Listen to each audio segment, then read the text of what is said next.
But what we have is a 3-yard Ready Mixer. It is built by Ready Mixer. It has its own hydraulic system, Honda GX 690 motor, pump. Everything is driven off hydraulics. There is no electronics other than obviously ignition motor. It has a hydraulic driven pressure washer with a hose reel on the back. The tank up top is actually for the pressure washer. In order to put water in the drum, I had to hook up my own system, but I'll get there in a minute. So obviously this is mix, that's unload, pretty simple. That lever is tied to this lever, and then there's one on the other side that are all hooked together. So pretty easy. The only other lever on the unit is this one. That's for your water pump, for the pressure washer. And like I said, that water tank is for the pressure washer. That is it. Its own onboard fuel tank. I mean, it's a pretty simple setup. I had to have the chute built because the chute was only this long, not quite ideal. There's a platform on both sides. I painted it red, white, and blue. It came green. You can get them custom painted, but they charge you like an arm and a leg. And honestly, they do a really shitty paint job. The rest of the thing is not exactly great, but we'll make do. I painted that. I sanded it, prepped it, primed it, painted it. I did all that myself. There is an oil cooler, oil reservoir, cooler. Fan is on a thermostat. Comes on when it needs to. Obviously, here's your battery, which I'm not really liking the position because the oil filter's down there. We'll cross that bridge when we get there. I'm not due for an oil change yet. As far as loading the truck, so as you can see, it's got this big hopper on top. I actually had a 48-inch bucket made for my skid steer.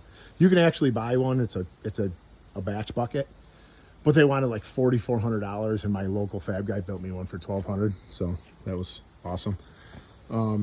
No frills and thrills. I mean, there's, everything's manual lock.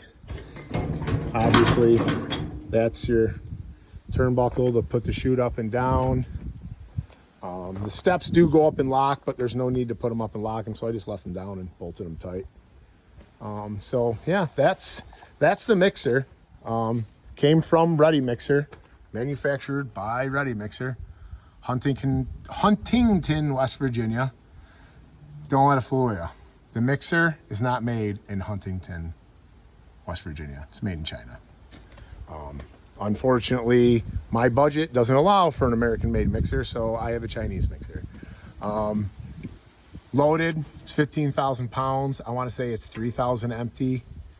But the skid rails are 11'4". It's on skid rails, so I actually built brackets to mount it to the truck. It's welded back there, bolted up here. That's the only thing tying this to the truck. There's no electronics, nothing hooked to the truck. It is all self-contained. I could take that mixer off. Shit, I could put it on the back of that truck. I could set it here on the ground. I could do anything I want with it. That's the beauty of it. Now, for putting water in the drum. That I had to do myself. Pretty simple. I bought a water tank. I built a platform for it to sit on. I plumbed it in. Obviously, turned my water on there. Sediment filter. 12-volt pump. That is not permanent. That is for now. I'm going to put a hydraulically driven pump on the unit. I have a guy to do it. He's going to do it this winter, so I don't have to worry about 12-volt pumps because these pumps do suck. I don't know if they make any good ones. They all burn up over the period of time. But we just plumbed it in. I already had all the PEX fittings and all the stuff from a few houses I built. 3/4 inch line. I ran to the back. I teed off of it for my garden hose for wetting down, rinsing off, whatnot. And then when I want to put water in the drum, just let her rip.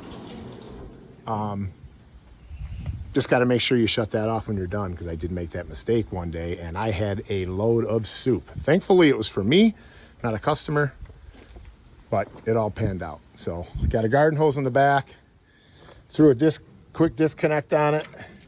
So if I need to, I can actually fill that tank off of that tank with that hose. But yeah, it feeds into the drum. That piece of pipe was there. They just never hooked anything to it. And not gonna lie, less than happy with Ready Mixer, but it's doing what I want it to do, and we're all good. The pressure washer, absolutely awesome for when you're all done rinsing down. I highly suggest, if you're gonna get one of these, you rinse the entire thing off with the garden hose before you start blasting it with the pressure washer, because then you blow Portland concrete all over everything. But as far as getting to the back of the drum and rinsing the fins off, pressure washer, awesome. I put the truck together. I owned the truck before. The truck used to be 9'6" to the end of the frame rail. Now it is 14. And so we stretched the frame exactly 5 feet, and we stretched the wheelbase 3 feet. And we did all of this blind because I didn't have the mixer before I did this stretch of the truck.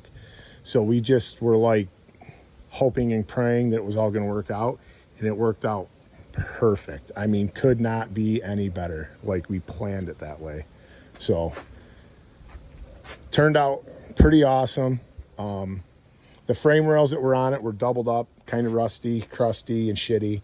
So we actually ditched the old frame rails. We cut it here. That's what this big plate is. It was Z-notch there.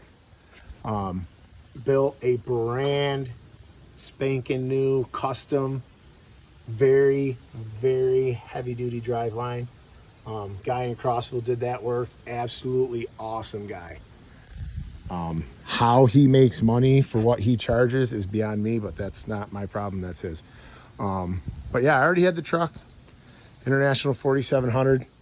So the whole setup, all done. I don't know the exact weight, but I do know it is under 26,000. So we are under CDL. You do not need a CDL to drive the thing. It's just a good, clean running truck. DT 466 with a straight 7-speed in it. It's not a powerhouse, it's not fast, but it does an awesome job with the concrete mixer. Whether it's loaded or unloaded, you don't even know what's back there. So DT 466 in it, like I said, no blow by. I can literally run around with the oil filler cap like dipstick off. Just a good truck. Love it. This old girl's going to the grave with me. She's a little dirty right now. We usually keep her a little cleaner than this, but yeah, it's in great shape. Everything works. Everything's still here. It's actually got a nice new seat in it. But yeah, good truck. Love it. So that's the truck. Oh yeah, I had a buddy of mine. This toolbox used to be mounted the other way when this truck was a flatbed, and I took it off, and a buddy of mine, Brandon Brandt, built me those brackets, and I mounted it here for all the things I may need when I'm out pouring concrete. Concrete loops under there, and actually have some other stuff stored under here. But yeah, that's the concrete mixer. Anybody's got any questions? Sorry for this shitty video. My gimbal is, I don't know, in my other truck. Not that truck, in another truck. So, but there it is.